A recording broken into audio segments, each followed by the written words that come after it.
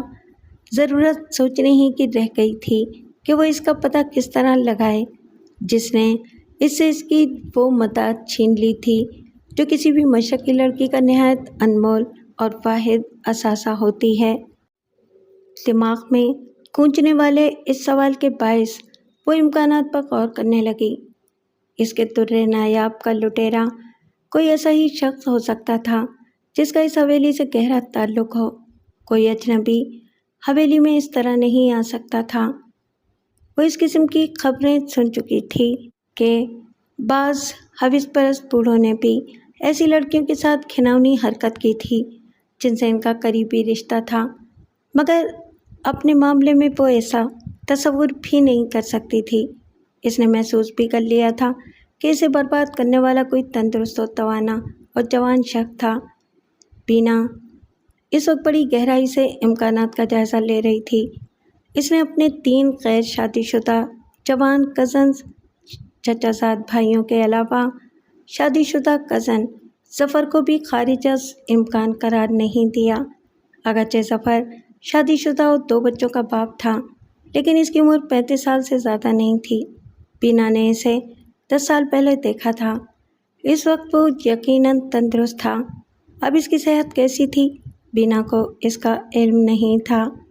البتہ اپنے باقی 3 چچا زاد بھائیوں کے بارے میں وہ جانتی تھی، کیونکہ گھر میں کبھی کبھی ان کی شادی کا موضوع چھڑ جاتا تھا، جس میں یہ بات بھی سامنے آتی تھی کہ وہ تینوں تندرست و توانا ہیں۔ بازل اور شیراز کے بارے میں اس کے علم میں تھا کہ وہ قبول صورت تھے، لیکن بابر کا شمار خوبصورت نوجوانوں میں کیا جاتا تھا۔ اس کو تابندہ بھی پسند کرتی تھی۔ ان دونوں کے معاملات بینا سے پوشیدہ نہیں تھے۔ تابندہ اسے سب کچھ بتا چکی تھی۔ بابر بھی تابندہ کو پسند کرتا تھا، لیکن اسے شادی کے معاملے میں عجلت نہیں تھی۔ اپنے ان چچا زاد بھائیوں کے علاوہ بینا کے ذہن میں 2 نام اور تھے، ایک راحیل جو ظفر بھابھی کا بھائی اور دوسرا فراز جو تابندہ کا بھائی تھا۔ اگرچہ وہ حویلی میں رہتے تو نہیں تھے، لیکن حویلی میں ان کی آمد و رفت نہایت آزادانہ تھی۔ راحیل کی اس لیے کہ وہ ظفر کی بیوی کا بھائی تھا، اور تابندہ کے بھائی فراز کی اس لیے کہ وہ اور تابندہ بچپن ہی سے حویلی میں آتے رہے تھے۔ کرنل صاحبائی سے ان کے والد کی دوستی اتنی ہی گہری تھی کہ بچپن میں خود بینا، اس کے بھائی مسعود اور اس کی بہن شاہینہ کا بھی ان کے گھر جانا آنا بڑی آزادی سے رہا تھا۔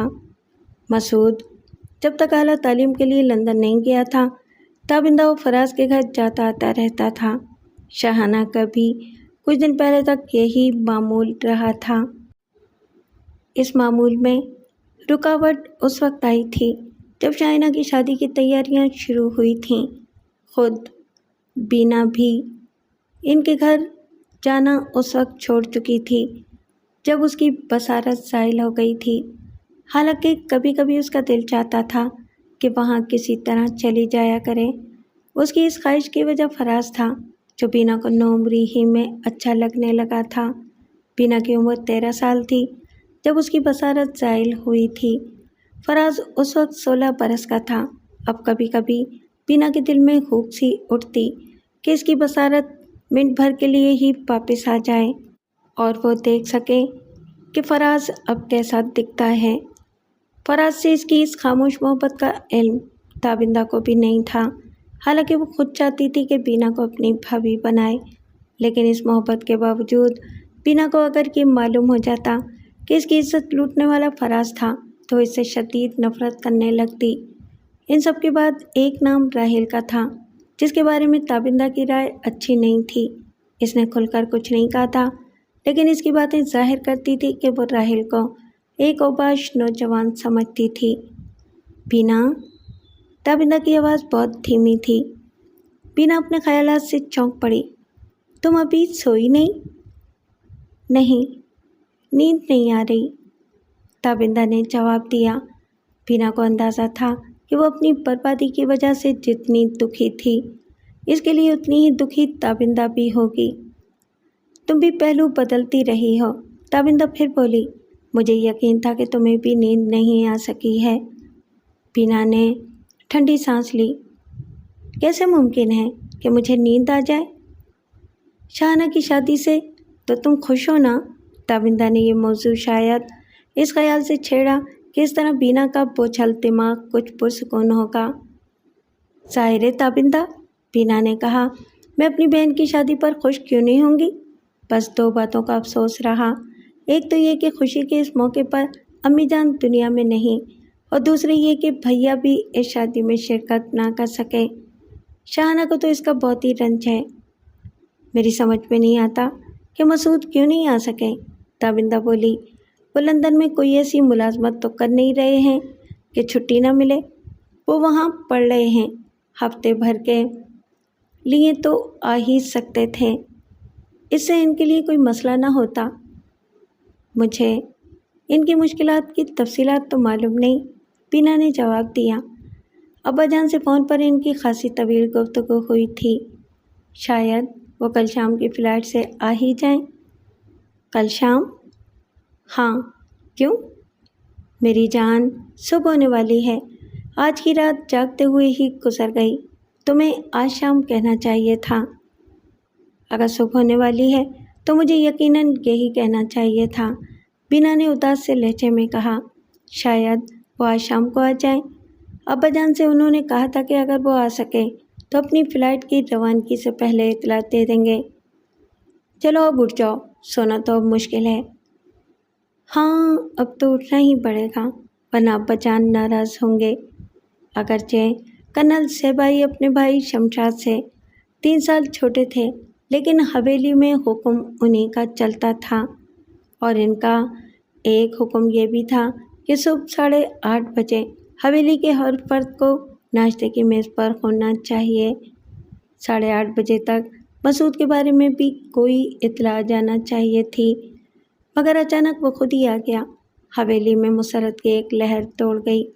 ظفر بھابھی کے سوا وہ سبھی کا چہیتا تھا۔ کل روانہ ہوئے ہوں گے لندن سے، کرنل صہبائی بولے۔ اسی وقت اطلاع کیوں نہیں دی؟ میں آپ سب کو سرپرائز دینا چاہتا تھا، مسعود نے ہنس کر کہا۔ نالائق ہو تم، کرنل صہبائی نے خفگی سے کہا۔ اب تو بالکل مایوسی ہو گئی تھی۔ شاہانہ کی تو آنکھیں سرخ ہو گئی ہیں روتے روتے۔ ارے رے رے رے، مسعود ڈائننگ ٹیبل کی طرف جھپٹا جس پر شاہانہ بیٹھی ہوئی تھی۔ آنسو اس کی آنکھ میں اس وقت بھی آ گئے تھے، لیکن وہ خوشی کے آنسو تھے۔ اگر وہ اپنی شادی کی وجہ سے شرمائی سی نہ ہوتی تو خود ہی لپک کر مسعود کے سینے سے جا لگتی۔ کیا ہوا میری گڑیا کو؟ مسعود نے شاہانہ کو اپنے گلے سے لگاتے ہوئے کہا، جو اسے اپنے قریب پا کر کرسی سے کھڑی ہو گئی تھی۔ خوشی سے بینا کے ہونٹ بھی لرز رہے تھے۔ بھیا، اس کے منہ سے نکلا۔ مسعود نے اس کی آواز سن لی۔ ارے میری بڑی گڑیا، مسعود شاہانہ کو چھوڑ کر اس کی طرف لپکا۔ تھوڑی دیر کے لیے وہ شٹل کاک بن کر رہ گیا۔ اس دوران میں تابندہ نے موبائل فون پر اپنے بھائی فراز کو مسعود کی آمد کے بارے میں اطلاع دیتی تھی۔ اگر وہ ایسا نہ کرتی تو فراز بہت ناراض ہوتا۔ وہ اور مسعود دونوں بہت اچھے دوست تھے۔ پھر وہ سب حویلی کی بڑی نشست کام میں جا بیٹھے۔ اس وقت کا دولہا مسعود ہی بنا ہوا تھا۔ اس وقت ساری رونق اسی کی وجہ سے تھی۔ سب جیسے بھول ہی گئے تھے کہ شام کو شاہانہ کی شادی ہے، جس کا ابھی خاصا کام پڑا تھا۔ اس کا خیال صرف شمشاد صاحب نے رکھا۔ وہ حویلی کے ملازمین کو طلب کر کر کے انہیں مختلف کاموں کی ہدایات دے رہے تھے۔ کبھی کبھی وہ موبائل فون پر کسی سے رابطہ کرتے۔ تابندہ کبھی کبھی چور نظروں سے بابر کی طرف دیکھ لیتی تھی، لیکن بابر اس وقت اس کی طرف بالکل توجہ نہیں دے رہا تھا۔ سنو، بینا اپنے بائیں جانب جھکی جس طرف تابندہ بیٹھی ہوئی تھی۔ ہاں بولو، تابندہ نے اتنی ہی آہستگی سے کہا جتنے دھیمے انداز میں بینا نے اسے مخاطب کیا تھا۔ ہماری آواز کسی اور کے کانوں میں پہنچ سکتی ہے؟ بینا کچھ اور جھکی۔ نہیں، تابندہ نے جواب دیا، بشرطے کہ ہم اتنی ہی دھیمی آواز میں بات کریں۔ کیوں؟ آواز تو ظفر بھائی کی بھی آ رہی ہے۔ ہاں سبھی ہیں۔ کیوں؟ ان کی صحت اب کیسی ہے؟ ٹھیک ہے، تابندہ نے جواب دیا۔ اس وقت اس کے چہرے پر استجابی کیفیت آ گئی۔ یقیناً اس کی سمجھ میں نہیں آ سکا تھا کہ بینا یہ کیا ذکر لے بیٹھی تھی۔ 10 سال پہلے دیکھا تھا نا؟ بینا نے کہا۔ اچھی صحت تھی ان کی۔ اب ان کی صحت بس ٹھیک کہی جا سکتی ہے۔ اب ان کی صحت بس ٹھیک ہی کہی جا سکتی ہے۔ اپنے بھائیوں کی طرح نہیں ہے وہ؟ یہ کیسے ہو سکتا ہے بینا؟ ان تینوں کی ابھی شادی نہیں ہوئی۔ ظفر بھائی تو 2 بچوں کے باپ بن چکے ہیں۔ بینا نے پرخیال انداز میں سر ہلایا اور سیدھی ہو کر بیٹھ گئی۔ یکایک تابندہ کو کچھ خیال آیا۔ وہ چونک سی گئی۔ اس نے بینا کی طرف دیکھا جس کا چہرہ بالکل سپاٹ تھا۔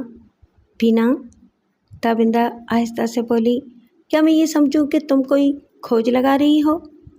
ہاں، میں تم سے کیوں چھپاؤں؟ کھوج تو مجھے لگانا ہی ہے۔ وہ ظفر بھائی بھی کھو سکتے ہیں۔ وہ تو بہت تندرست تھا۔ تو تابندہ کے لہجے میں لکنت آ گئی۔ تم اپنے بھائیوں کے بارے میں بھی سوچو گی؟ چچا زاد بھائی ہیں وہ میرے، بینا نے کہا۔ امکانات تو نظر میں رکھنا ہوں گے مجھے۔ باہر کا کوئی آدمی صرف ایک مقصد کے لیے تو حویلی میں نہیں آ سکتا۔ اس وقت اچانک نشست گاہ میں پھر تھوڑی سی ہلچل ہو گئی۔ تابندہ کا بھائی فراز بڑی تیزی سے اندر داخل ہوا اور حویلی میں اس کی حیثیت گھر کے ایک فرد کی سی تھی۔ وہ بلا روک ٹوک آ جا سکتا تھا۔ اسے دیکھتے ہی مسعود بھی اپنی جگہ سے کھڑا ہو گیا۔ دونوں دوست ایک دوسرے سے بغل گیر ہو گئے۔ اس دوران میں تابندہ کی نظریں بازل، شیراز اور بابر کے چہروں پر پھسلتی رہیں۔ بینا کے وہ تینوں چچا زاد بھائی تقریباً یکساں قد و قامت کے تھے۔ تندرستی میں بھی 19-20 کا فرق تھا۔ پھر تابندہ کی نظر بابر پر ٹھہر گئی جسے وہ پسند کرتی تھی۔ کیا بابر ایسا ہو سکتا ہے؟ اس نے سوچا۔ تم چپ کیوں ہو گئی؟ بینا بولی۔ تابندہ نے چونک کر اس کی طرف دیکھا، پھر کہا، تمہاری بات ہی ایسی تھی کہ میرے دماغ میں بھونچال سا آ گیا۔ شاید وہ کبھی کبھی آتا ہی رہے گا، بینا نے کہا۔ میں نے تم سے کہا تھا نا، مجھے کسی وقت تمہاری ضرورت پڑ سکتی ہے۔ تم بس رات ہی کے بارے میں سوچتی رہو گی کیا؟ اور کچھ سوچنا شاید اب میرے لیے ممکن نہیں رہا۔ مجھے تم سے ایک دوا بھی منگوانی ہے۔ دوا؟ تابندہ چوکی۔ کیسی دوا؟ اکیلے میں بتاؤں گی۔ تابندہ بس بینا کا منہ تکتی رہ گئی۔ مسعود خاصی دیر تک اپنے چچا زاد بھائیوں، اپنی دونوں بہنوں، والد اور چچا سے باتوں میں الجھا رہا۔ فراز سے اس نے کہا تھا کہ وہ دونوں بعد میں تنہائی میں گپ شپ کریں گے۔ آہستہ آہستہ لوگ کم ہونے لگے۔ پہلے بازل کو کسی کام سے بھیجا گیا، پھر بابر اور شیراز بھی کہیں چلے گئے۔ کرنل صاحبائی اور شمشاد صاحب پہلے ہی سب بچوں سے الگ ہو گئے تھے۔ شاہانہ اپنے کمرے میں چلی گئی تھی، بینا اور تابندہ بھی اس کے پاس سے چلی گئیں۔ سفر کو کوئی کام نہیں سونپا گیا تھا، وہ اپنے کمرے میں جا کر لیٹ گیا۔ دونوں بچے بھی اس کے ساتھ تھے۔ سفر کی بیوی ساس کے ساتھ مصروف ہو گئی۔ اس دن اس کا موڈ کچھ خوشگوار تھا۔ مسعود کو اب موقع ملا تو وہ فراز کو اپنے کمرے میں لے گیا۔ اب سناؤ ڈوڈ، وہ فراز کو کبھی کبھی اس طرح بھی مخاطب کرتا تھا۔ کیا احوال ہے یہاں کے؟ وہ ہنسا۔ کوئی مطلوبہ لڑکی نظر میں آئی؟ ہاں یار، فراز نے مسکراتے ہوئے کہا، ایک پر شبہ تو ہوا ہے۔ شبہ؟ ہاں، 99% امکان ہے کہ وہ کنواری دوشیزہ ہوگی۔ میری سمجھ میں کبھی نہیں آ سکا کہ تم پر یہ بھوت کیوں سوار ہو گیا ہے۔ یار، بیوی کو ایسا ہونا تو چاہیے نا۔ اچھا، تو 100% یقین کیسے ہوگا عملی تجربے کے بعد؟ مسعود نے معنی خیز انداز میں سے ٹٹولا۔ یہ بات نہیں ہے یار، فراز نے کہا، مجھے اس کے بغیر بھی صفیہ پر 100% یقین آ سکتا ہے۔ اچھا، تو محترمہ کا نام صفیہ ہے؟ ہاں۔ 100% یقین کیسے ہوگا؟ میں اس کے ماضی کی مکمل چھان بین کر لینا چاہتا ہوں، اب بس تھوڑی سی کسر رہ گئی تھی۔ محترمہ دیکھنے میں کیسی ہیں؟ تصویر دکھاؤں؟ اوہو، تو اس کی تصویر بھی رکھنے لگے ہو؟ دکھاؤ۔ فراز نے اپنا پرس نکالا اور اس میں سے ایک لڑکی کی رنگین تصویر نکال کر مسعود کو دکھائی۔ لا خول بلا، مسعود نے تصویر دیکھتے ہی کہا، رہے نا بے وقوف کے بے وقوف۔ ارے میں تو یہ تصویر ہی دیکھ کر 100% یقین سے کہہ سکتا ہوں کہ یہ تمہارے نظریے سے مطابقت رکھتی ہے۔ معاف کرنا مسٹر بے وقوف، ایسی بدصورت لڑکی کو بھی کسی سے لفٹ مل ہی نہیں سکتی۔ خیر، اب ایسی بدصورت بھی نہیں ہے یہ، فراز نے کچھ چھینپے ہوئے انداز میں کہا۔ خیر چھوڑو یہ ذکر، فراز نے تصویر لے کر اپنے پرس میں رکھ لی۔ تم اپنی سناؤ، لندن میں کوئی گل کھلایا؟ مسعود ہنسا۔ گل کھلانے کا کوئی موقع ہی نہیں ملا۔ کیوں؟ وہاں تو بڑی آزاد خیالی ہے۔ وہ تو ہے، لیکن اچھے گھرانوں کی لڑکیاں ہم کالے لوگوں کو لفٹ نہیں دیتی، اور معمولی حیثیت کی لڑکیوں سے مجھے کوئی دلچسپی نہیں۔ میرا ایک جاننے والا تو ایک اچھی خاصی لڑکی کو شادی کر کے لایا ہے، بتا رہا تھا کہ وہ کسی کرنل کی بیٹی ہے۔ بکواس، مسعود نے ہنس کر کہا، اس سطح کی لڑکیاں بھی یہاں والوں سے الگ تھلگ رہتی ہیں، شادی کر کے لانے والے ایسے ہی ڈینگے مارتے ہیں۔ اس موضوع پر بات آگے نہیں بڑھ سکی کیونکہ دروازے پر دستک ہوئی تھی۔ دستک کے ساتھ ہی کرنل صاحبائی کی آواز بھی سنائی تھی، ارے بھائی مسعود بیٹے۔ جی ابا جان، مسعود جلدی سے کھڑا ہو گیا۔ اندر آ جاؤں؟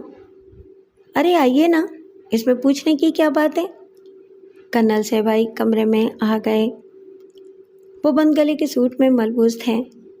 کچھ بات کرنا تھی تم سے، انہوں نے اندر آتے ہی کہا۔ تو مجھے بلا لیا ہوتا، مسعود جلدی سے بولا۔ مجھے معلوم ہوا تھا کہ تم فراز کے ساتھ ہو، یہ مناسب نہیں تھا کہ فراز اکیلا رہ جاتا، تمہاری ہی وجہ سے تو یہ اس وقت آ گیا ہے، اور پھر وقت بھی ایسا نہیں جو اس سے پردے میں رکھی جائے، اور نہ ہی بات ایسی ہے کہ اس سے پردے میں رکھی جائے۔ تمہاری طرح یہ بھی میرا بیٹا ہے۔ فراز مسکرایا۔ شکریہ ابا جان۔ کرنل صاحبائی اس کا شانہ تھپک کر ایک کرسی پر بیٹھ گئے۔ مسعود و فراز سوالیہ نظروں سے ان کی طرف دیکھتے رہے۔ کرنل صاحبائی بولے، بات تو ایسی ہے جو ذرا سکون سے کی جاتی تو بہتر ہوتا۔ آج تو گھر میں ہنگامہ برپا ہے، دوسرے یہ کہ تمہیں کل ہی واپس بھی جانا ہے۔ بتایا تو تھا تم نے، یاد نہیں رہا؟ کس وقت ہے تمہاری فلائٹ؟ رات کو ہے ابا جان، 3 بجے۔ اوہ، خیر، تو میں یہ کہہ رہا تھا کہ وہ خاموش ہو کر اپنی جیبیں ٹٹولنے لگے۔ ایک جیب سے انہوں نے پائپ اور دوسری جیب سے تمباکو کا پاؤچ نکالا۔ اسی دوران میں وہ بڑبڑائے، یہ بھائی صاحب بھی بس کیا کہوں، نہ موقع دیکھتے ہیں نہ محل، بس چھیڑ بیٹھے چائے پیتے ہوئے۔ مسعود اور فراز خاموشی سے ان کی طرف دیکھتے رہے۔ تمہاری بہن ہی کا معاملہ ہے، کرنل صاحبائی نے پائپ میں تمباکو بھرتے ہوئے مسکرا کر فراز سے کہا۔ فراز چونکا۔ تابندہ کا؟ نہیں بھائی، بینا کی بات کر رہا ہوں میں، وہ بھی تو بہن ہے تمہاری۔ مسعود جلدی سے پوچھ بیٹھا، بینا کا اس وقت کیا معاملہ آ گیا ہے؟ وہی تو کہا تھا میں نے، اس وقت یہ معاملہ چھیڑنا نہیں چاہیے تھا، لیکن بس میں کیا کہوں، بھائی صاحب بڑے ہیں میرے۔ بینا کے بارے میں کچھ کہا ہے انہوں نے؟ مسعود نے پوچھا۔ ہاں بھائی، وہ بتا رہے تھے کہ بازل نے بھی یہ بات اپنی ماں سے آج ہی کہی تھی۔ انہوں نے بھائی صاحب سے ذکر کیا، بھائی صاحب کو مجھ سے بات کرنے کا موقع مل گیا۔ مسعود مسکرایا۔ اس وقت آپ کی باتوں میں مجھے کسی جاسوسی ناول کا مزہ آ رہا ہے۔ کرنل صاحبائی دھیرے سے ہنس دیے۔ یہ ان کی عادت تھی کہ اصل بات کی طرف خاصی تمہید کے بعد آتے تھے۔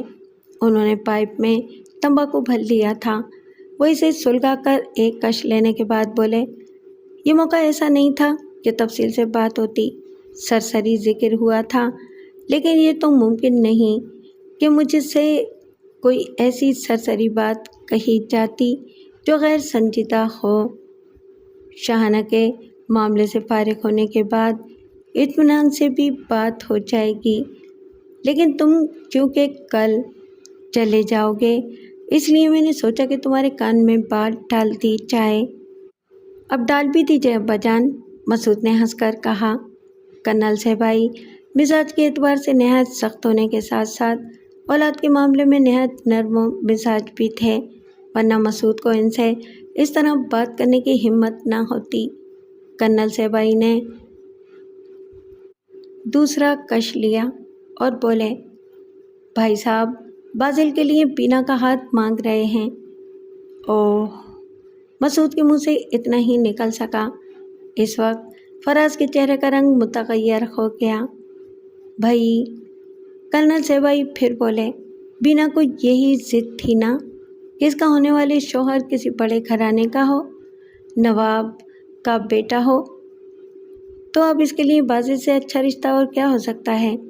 اور پھر اچھی بات یہ ہے کہ ہماری بیٹی ہماری نظروں کے سامنے ہی رہے گی۔ مجھے تو یہ رشتہ پسند ہے، لیکن میں نے سوچا کہ تمہاری رائے بھی لے لی جائے، بلکہ فراز کی بھی۔ تم دونوں آخر بڑے بھائی ہو اس کے، کیوں فراز؟ جی جی ابا جان، جی جی، فراز جلدی سے بولا۔ تو کیا رائے ہے تمہاری؟ مناسب ہے ابا جان، مسعود نے کہا، بینا اسی گھر میں رہے تو بہت اچھا ہے۔ یہی تو میں نے بھی سوچا ہے، لیکن بینا کا انتیا بھی لینا چاہیے۔ بالکل ٹھیک کہا تم نے۔ پھر وہی بات آتی ہے کہ کل تم چلے جاؤ گے، لہٰذا تمہارے سامنے ہی بینا کا انتیا بھی لے لیا جائے۔ شاہینہ تو گویا دلہن بنی ہوئی ہے، ورنہ اسی کے ذریعے بینا کا انتیا لے لیا جاتا۔ سفر بھابھی؟ نہیں، کرنل صاحبائی نے مسعود کی بات کاٹ دی۔ میں نے سوچا ہے کہ تابندہ کو بیچ میں ڈالا جائے۔ کیوں فراز؟ جیسا آپ مناسب سمجھیں ابا جان، فراز بولا۔ مسعود نے کہا، وہ اور بینا اس وقت شاہانہ کے پاس ہوں گی، ابھی بلوا لیتے ہیں دونوں کو۔ کرنل صاحبائی نے کہا۔ فوراً ایک ملازمہ کے ذریعے تابندہ کو ان کا پیغام پہنچا دیا گیا، اور تابندہ نے وہاں آنے میں ذرا بھی تاخیر نہیں کی۔ اس کے چہرے سے الجھن صاف ظاہر ہو رہی تھی۔ اس اچانک طلبی کا سبب اس کی سمجھ میں آ بھی نہیں سکا۔ بیٹھو بیٹا، کرنل صاحبائی نے بڑی شفقت سے کہا۔ تابندہ فراز کے قریب بیٹھ گئی تو خود کرنل صاحبائی نے اسے ساری بات بتائی اور پھر کہا، مجھے بڑی حد تک یقین ہے کہ بینا کو اس رشتے پر کوئی اعتراض نہیں ہوگا۔ ہماری اقدار یہی ہے کہ بیٹیوں کا انتیا واضح طور پر لیا جائے۔ تم یہ کام آسانی سے کر سکتی ہو۔ عجلت اس لیے ہے کہ مسعود کل چلا جائے گا، اس کی موجودگی ہی میں بات واضح ہو جائے تو بہتر ہوگا۔ تفصیلی بات چیت تو 2-1 دن بعد بھائی صاحب سے ہو ہی جائے گی۔ ابا جان، تابندہ نے کہا، آج تو آپ دیکھ ہی رہے ہیں کہ گھر میں کیسا ہنگامہ ہے، بینا سے تنہائی میں بات کرنا مشکل ہی ہوگا۔ البتہ کل صبح بینا سے بات ضرور ہو جائے گی۔ آج شاہینہ کی رخصتی کے بعد مجھے بھی ڈیڈی ممی کے ساتھ واپس جانا تھا، لیکن اب یہ کام ہے تو میں آج رات اور رک جاتی ہوں۔ ٹھیک ہے، تمہارے ڈیڈی کو تو میں اب آؤٹ ٹرن کر دوں گا۔ کرنل زیبائی باتوں کے دوران میں کبھی کبھی کوئی فوجی اصطلاح بھی استعمال کر لیتے تھے۔ تابندہ خفیف سا مسکرا کر رہ گئی۔ حویلی میں شادی کی گہما گہمی عروج پر تھی اور ان دونوں سہیلیوں کا تنہائی میں ملنا مشکل تھا، لیکن بینا کے دل میں ہلچل مچ چکی تھی۔ وہ جلد از جلد یہ جاننا چاہتی تھی کہ اس کے والد نے تابندہ کو کیوں بلایا تھا۔ خود تابندہ بھی بینا سے اس معاملے میں جلد از جلد بات کر لینا چاہتی تھی۔ کسی بہانے سے ذرا دیر کی تنہائی بھی مل ہی جاتی، لیکن تابندہ یہ بھی چاہتی تھی کہ وہ گفتگو اطمینان سے ہو، اس لیے وہ بینا کو ٹال گئی۔ ارے واہ، اس نے ہنس کر کہا تھا، ابا جان بھی خوب ہیں۔ دراصل ڈیڈی شوگر کے مریض ہیں نا۔ ابا جان نے مجھے ہدایت کی کہ رات کو جب کھانا ہو تو ان پر کڑی نظر رکھوں اور انہیں میٹھی ڈشز کی جانب جانے نہ دوں۔ بینا یہ جواب سن کر چپ تو ہو گئی، لیکن اس کے چہرے پر بے یقینی کی کیفیت صاف پڑھی جا سکتی تھی۔ وقت تیزی سے گزرتا رہا۔ شام ہونے کے بعد مقررہ وقت پر بارات آ گئی۔ غالباً فوجی ہونے ہی کی وجہ سے کرنل زیبائی وقت کی پابندی خود ہی سختی سے کرتے تھے اور دوسروں سے بھی کرواتے تھے۔ نکاح بھی مقررہ وقت پر ہو گیا، جس کے کچھ ہی دیر بعد مہمانوں کو کھانے کی میزوں کی طرف بلا لیا گیا۔ کھانے کے دوران میں بینا اور تابندہ ساتھ ساتھ ہی تھیں۔ انہیں اس وقت دلہن کے قریب ہونا چاہیے تھا، لیکن اسے گھیرے میں رکھنے والی شاہینہ کی سسرال کی طرف کی خواتین زیادہ تھیں۔ تابندہ نے مناسب یہی سمجھا تھا کہ بینا کو اس بھیڑ سے الگ رکھے۔ ان دونوں کی عدم موجودگی سے شاہینہ کو گھبراہٹ اس لیے نہیں ہو سکتی تھی کہ سفر بھابھی، چچی اور اس کی دو سہیلیاں اس کے بالکل قریب تھیں۔ کھانے سے پہلے کرنل زیبائی نے دولہا سے کہہ دیا، میاں تم کوئی فیلڈ مارشل تو ہو نہیں کہ تمہیں اور تمہاری بیگم صاحبہ کو الگ سے کھانا سرو کیا جائے۔ بھائی سب کے ساتھ ہی گھل مل جاؤ۔ چنانچہ ایسا ہی ہوا۔ کھانے کے دوران میں بینا یکایک کچھ پریشان اور بے چین نظر آئی۔ کیا بات ہے؟ تابندہ نے جلدی سے پوچھا۔ طبیعت تو ٹھیک ہے نا تمہاری؟ چبھن، بینا نے آہستہ سے کہا۔ کیا مطلب؟ میں نے تمہیں بتایا تھا نا، لوگ مجھے دیکھتے ہیں تو مجھے اپنے جسم پر ان کی چبھن محسوس ہونے لگتی ہے۔ اس وقت میں اس قسم کی چبھن محسوس کر رہی ہوں جو مجھے کل رات اپنے سارے جسم پر محسوس ہوئی تھی، ویسی ہی چبھن مجھے اس وقت محسوس ہو رہی ہے۔ کوئی مجھ پر نظر گاڑے ہوئے ہے، ذرا دیکھو تو وہ میرے سامنے اس وقت کون ہے؟ تابندہ نے سامنے دیکھا اور اس وقت اس کے دماغ کو شدید دھچکا لگا۔ وہاں اور لوگ بھی موجود تھے، لیکن تابندہ کی نظر بابر کے چہرے سے لگ کر رہ گئی۔ اس سے نظریں ملنے پر بابر خفیف سا مسکرا دیا۔ کون ہے تابندہ؟ بینا نے بے تابی سے پوچھا۔ تابندہ نے جو کچھ سمجھا تھا اس کی وجہ سے یہ مشکل تھا کہ اس کی زبان پر بابر کا نام آ جاتا۔ راحل ہے، اس نے زندگی میں پہلی مرتبہ بینا سے ایک سنگین جھوٹ بولا۔ بینا کے ہونٹ بھیج گئے، وہ کھانا کھانا بھی بھول گئی۔ یہ صرف تعلق کی خاطر کی بات تھی کہ تابندہ کی نظر سب سے پہلے بابر پر پڑنے کے بعد ادھر ادھر جا ہی نہیں سکی تھی، ورنہ وہ دیکھ لیتی کہ وہاں اور لوگ بھی تھے، جن میں ظفر بھابھی کا بھائی راحل بھی تھا، جو سب سے الگ تھلگ کھڑا کھانا کھا رہا تھا، اور اس کی نظریں بینا اور تابندہ ہی کی طرف لگی ہوئی تھیں۔ کھانا تو کھاؤ، تابندہ نے اسے ٹوکا۔ بینا اپنے خیالات سے چونکی اور ایک نوالا لیتے ہوئے اس طرف گھوم گئی جس طرف اب تک اس کی پیٹھ تھی۔ کیا ہوا؟ تابندہ بھی اس کے ساتھ گھومی۔ بینا نے کچھ توقف سے کہا، اب میرے جسم پر وہ چبھن نہیں رہی۔ اس نے پلیٹ آگے بڑھائی۔ لو یہ رکھ لو، مجھے گھبراہٹ سی ہونے لگی ہے، مجھے یہاں سے لے چلو۔ تو کیا بھوکی رہو گی؟ بعد میں بھی کھانا کھایا جا سکتا ہے۔ تابندہ نے بینا کی پلیٹ کے ساتھ اپنی پلیٹ بھی میز پر رکھ دی اور بینا کا بازو پکڑ کر اسے وہاں سے لے جانے لگی۔ شمشاد صاحب سامنے آ گئے اور بولے، کہاں جا رہی ہو بچیوں؟ کھانا کھا لیا تم نے؟ بعد میں پھر کھا لیں گے چچا جان، تابندہ نے خفیف سی مسکراہٹ کے ساتھ کہا۔ وہ دراصل بینا کو باتھ روم جانا ہے۔ شمشاد صاحب سر ہلا کر دوسرے مہمانوں کی طرف متوجہ ہو گئے۔ بابر بابر بابر تابندہ کے دماغ میں دھماکے سے ہو رہے تھے۔ وہ بینا کا بازو پکڑے ہوئے آگے بڑھتی رہی۔ بینا بولی، اپنے جسم پر نظروں کی چبھن مجھے اس وقت بھی محسوس ہو رہی ہے، لیکن یہ وہ خاص قسم کی چبھن نہیں ہے۔ ہجوم میں یہ تو مجھے محسوس ہوتی ہی ہے۔ یہ حقیقت تھی کہ جن لوگوں نے پہلے کبھی بینا کو نہیں دیکھا تھا، وہ اسے تابندہ کے سہارے چلتے دیکھ کر اس کی طرف متوجہ ہوئے تھے۔ بعض خواتین نے دھیمی آواز میں ایک دوسرے سے کچھ کہا بھی تھا۔ بینا تابندہ کے ساتھ اپنے کمرے میں پہنچ گئی۔ بس بیٹھنا ہے ذرا دیر، بینا نے کمرے میں داخل ہوتے ہی کہا۔ لیکن بینا نے اس کی بات کاٹی، مجھے گھبراہٹ محسوس ہونے لگی تھی وہاں۔ تو مجھے ٹھیک ٹھیک بتاؤ، وہاں راحیل کے علاوہ کوئی نہیں تھا؟ میرا مطلب ہے کہ بازل، بابر، شیراز۔ بینا نے اپنے چچا زاد بھائیوں میں ظفر کو شمار نہیں کیا تھا۔ بینا کے دل میں ایک نام فراز کا بھی تھا، جو وہ اپنی زبان پر صرف اس لیے نہیں لائی تھی کہ اس کا یہ سوال تابندہ کی رنجیدگی کا باعث بنتا۔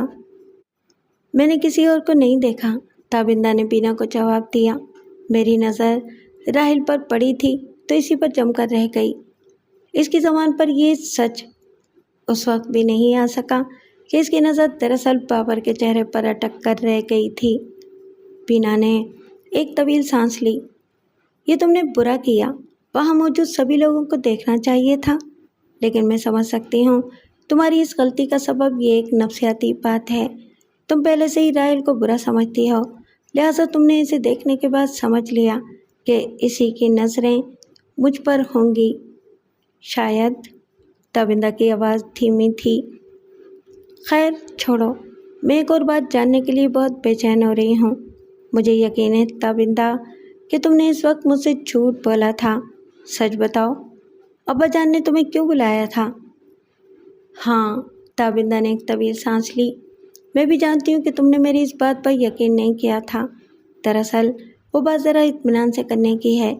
شاہانہ کی رخصتی کے بعد جب ہم دونوں سونے کے لیے لیٹیں گے تو بتا دوں گی۔ تم نے تو کہا تھا کہ آج چلی جاؤ گی، اس بات کی وجہ سے آج رکنا پڑے گا۔ اتنی اہم بات ہے کیا وہ؟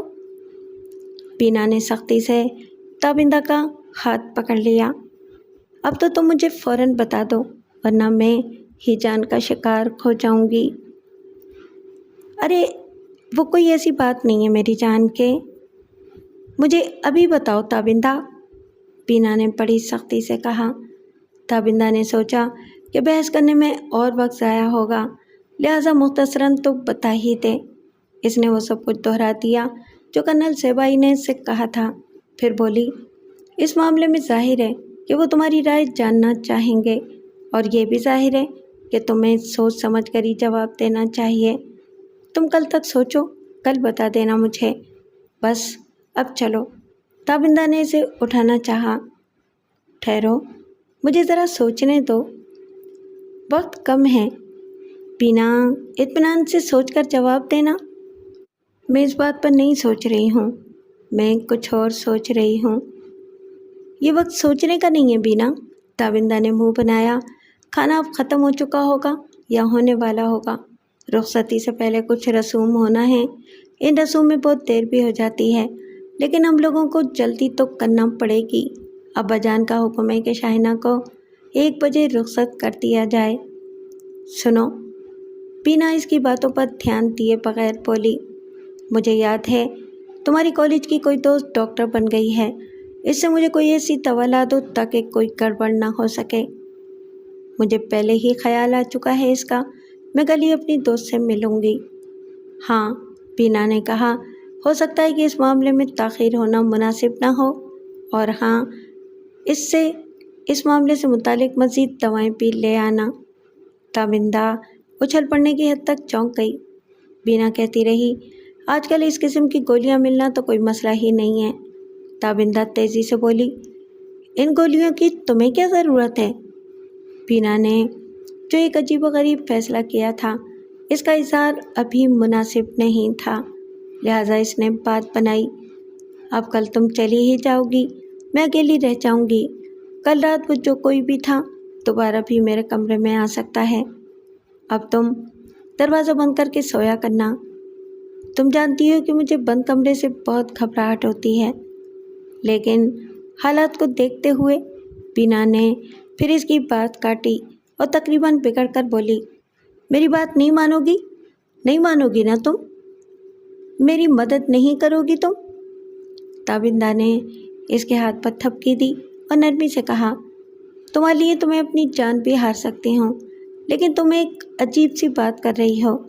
مجھے اس بارے میں کچھ زیادہ علم نہیں، لیکن میرا خیال ہے کہ اس قسم کی دوائیں اگر بلا ضرورت استعمال کی جائیں تو شاید نقصان دہ ہوتی ہوں گی۔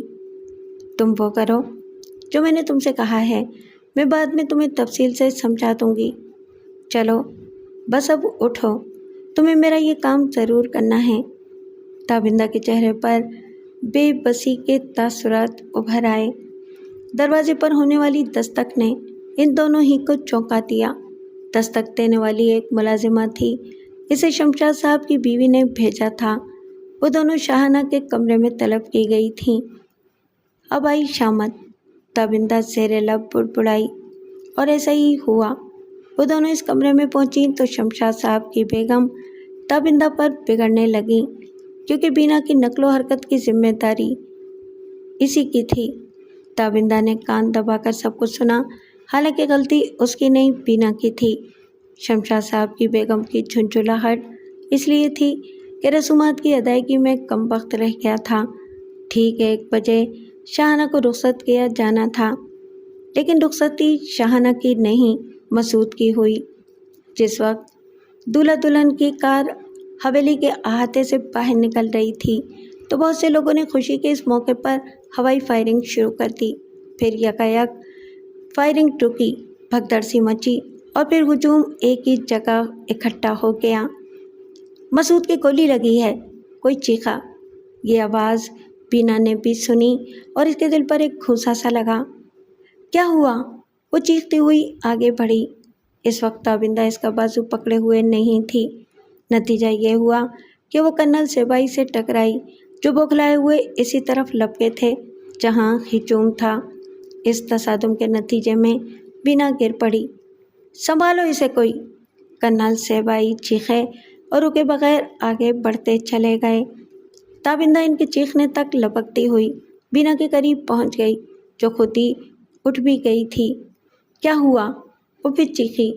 اس پر دیوان کی سی تاری تھی۔ اس نے بے تحاشا آگے بڑھنا چاہا لیکن بڑھ نہ سکی۔ تابندہ نے اس کا بازو بڑی مضبوطی سے پکڑ لیا تھا۔ وہ خود بھی بوکھلائی ہوئی تھی۔ یہ کون چیخا تھا تابندہ؟ بینا پر ہذیانی کیفیت طاری تھی۔ کسی نے بھیا کا نام لیا تھا۔ تابندہ نے اس کے سوال کے جواب میں کچھ کہنا چاہا، لیکن اس کی آواز حلقے میں گھٹ کر رہ گئی۔ عورتوں کے علاوہ سبھی لوگ ہجوم کی طرف بھاگے جا رہے تھے۔ عورتیں بھی گھبرائی اور بوکھلائی ہوئی تھیں۔ اس وقت کسی کا دھیان بینا یا تابندہ کی طرف نہیں تھا۔ شمشاد صاحب کی بیگم اور ظفر بھابھی بھی چلا چلا کر مسعود کے بارے میں استفسار کر رہی تھیں، مگر انہیں فوری طور پر جواب دینے والا کوئی نہیں تھا۔ شاہینہ، شاہینہ، بینا ہانپتی ہوئی بولی، کیا وہ رخصت ہو گئی؟ نہیں، تابندہ کی آواز لرز رہی تھی۔ دولہا کی کار رک گئی ہے۔ کار سے شاہینہ کا شوہر بھی اتر کر ہجوم کی طرف جا چکا تھا۔ شاہینہ اپنے رشتے کی خالہ سے لپٹ گئی، جو کار میں اس کے ساتھ جا رہی تھی۔ کیا ہوا بھیا کو خالہ جان؟ وہ رو رہی تھی اور چیخ رہی تھی۔ بیچاری خالہ جان خود اپنا سینہ پیٹ رہی تھیں۔ کرنل سیبائی نے ہجوم میں گھس کر مسعود کا سر اپنی گود میں لے لیا تھا، جس کا سوٹ سینے کے پاس سے سرخ ہو چکا تھا اور اس وقت بھی خون کے بہاؤ میں کوئی کمی نہیں آئی تھی۔ مہمانوں میں سے کوئی ڈاکٹر اس کا معائنہ کر رہا تھا۔ شمشاد صاحب چیخے، ارے کوئی ایمبولینس کے لیے فون کرو۔ خود ان کا موبائل اس بھگدڑ میں کہیں گر گیا تھا۔ اس وقت کئی افراد اپنے اپنے موبائل پر اسپتالوں سے رابطے کر کے ایمبولینس کے لیے کہہ رہے تھے۔ مسعود کا معائنہ کرنے والے نے کرنل صہبائی کے شانے پر ہاتھ رکھ کر افسردگی سے کہا، سوری کرنل صاحب، ہی از نو مور، ہی از نو مور، ہی از نو مور۔ کرنل صہبائی کے دماغ میں اس آواز کی گونج پھیلتی چلی گئی۔ مسعود چلا گیا، کوئی پھوٹ پھوٹ کر روتے ہوئے چیخا۔ اس بھونچالی کیفیت میں صرف تابندہ نے وہ آواز پہچانی۔ وہ آواز اس کے بھائی فراز کی تھی۔ نہیں! بینا حلق پھاڑ کر چیخی اور پھر تابندہ بھی اسے نہیں سنبھال سکی۔ وہ زمین پر گر کر پچھاڑیں کھانے لگی۔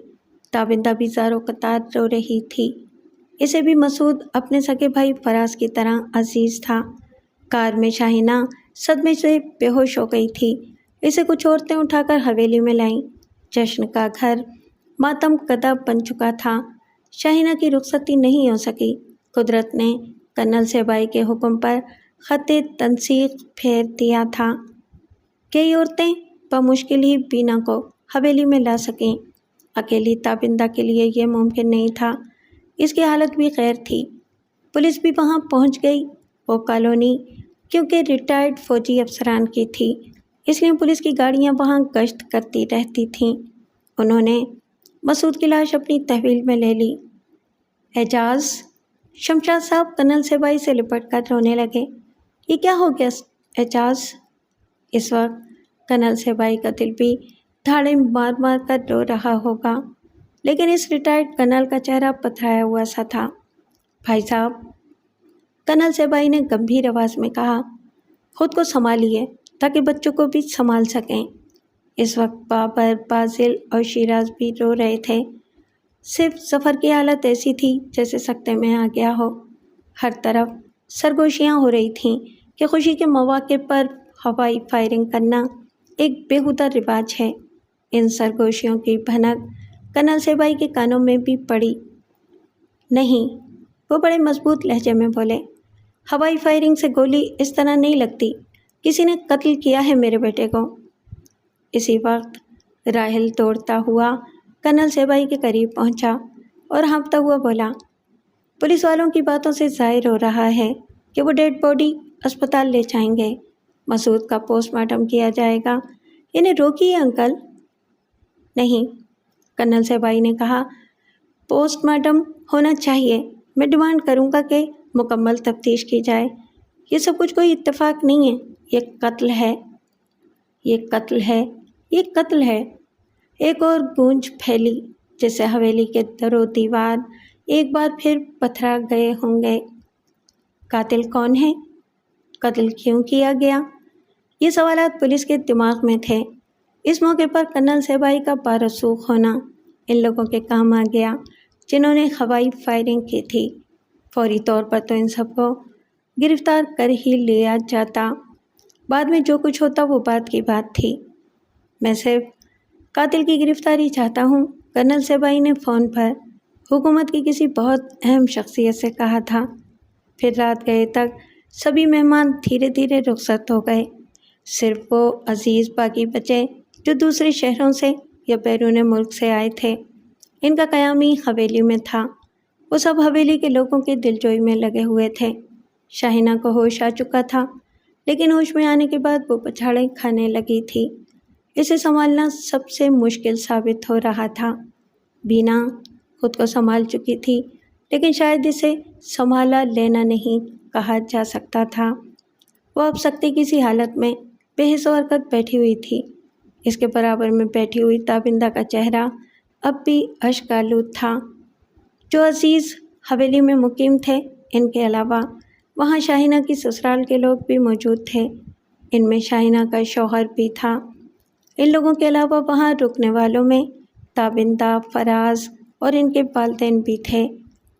بیٹے، کنال صاحبائی نے شاہینہ کے شوہر سے کہا، رخصتی اب کچھ عرصے بعد ہی ہو سکے گی۔ اس پہاڑ جیسے غم کا احساس مجھے پوری شدت سے ہے ابا جان، جو اس حویلی پر ٹوٹا ہے۔ شاہینہ کے شوہر نے کہا، مسعود بھیا اب میرے لیے بھی خیر تو نہیں رہے تھے؟ کنال صاحبائی نے اپنا مضبوط ہاتھ اپنے داماد کے کندھے پر رکھ دیا، لیکن زبان سے مزید کچھ نہیں کہا۔ دوسرے دن دوپہر کو مسعود کی میت اسپتال سے آ گئی۔ اس وقت حویلی کا ماحول ایک بار پھر محشر سما ہو گیا۔ جو لوگ گزشتہ رات خوشی کی ایک تقریب میں آئے تھے، اس روز وہ اس ماتم کدے میں شرکت کے لیے آئے۔ جو محشر حویلی میں برپا تھا، وہ اس وقت محشر اکبر بن گیا۔ جب مسعود کو قبرستان رخصت کیا جا رہا تھا، اس دن اس کی واپسی لندن ہونا تھی، لیکن قدرت کا قانون اس سے بڑا تھا۔ لوگ جب قبرستان سے لوٹے تو حویلی پر ایک سوگوار سکوت طاری تھا۔ پوسٹ مارٹم کی رپورٹ کنال صاحبائی کے علم میں آ چکی تھی۔ رپورٹ کے مطابق مسعود پر لگ بھگ 8 فٹ کے فاصلے سے گولی چلائی گئی تھی، جس نے اس کے دل میں سوراخ کر دیا تھا۔ گولی 0.25 کے ننھے سے پستول سے چلائی گئی تھی۔ تفتیش جاری ہے کنال صاحب، DIG پولیس نے کنال صاحبائی کے استفسار پر کہا، لیکن ایسا بہت کم ہوتا ہے کہ اس قسم کے معاملات کا نتیجہ فوری طور پر سامنے آ جائے۔ جواب معقول تھا۔ کنال صاحبائی کو خاموشی اختیار کرنا پڑی۔ پوسٹ مارٹم کی رپورٹ سامنے آ جانے کے بعد بینا کا چچا زاد بھائی شیراز تیزی سے اپنے کمرے میں گیا تھا اور پھر واپس آ کر اس نے کنال صاحبائی کو اطلاع دی تھی۔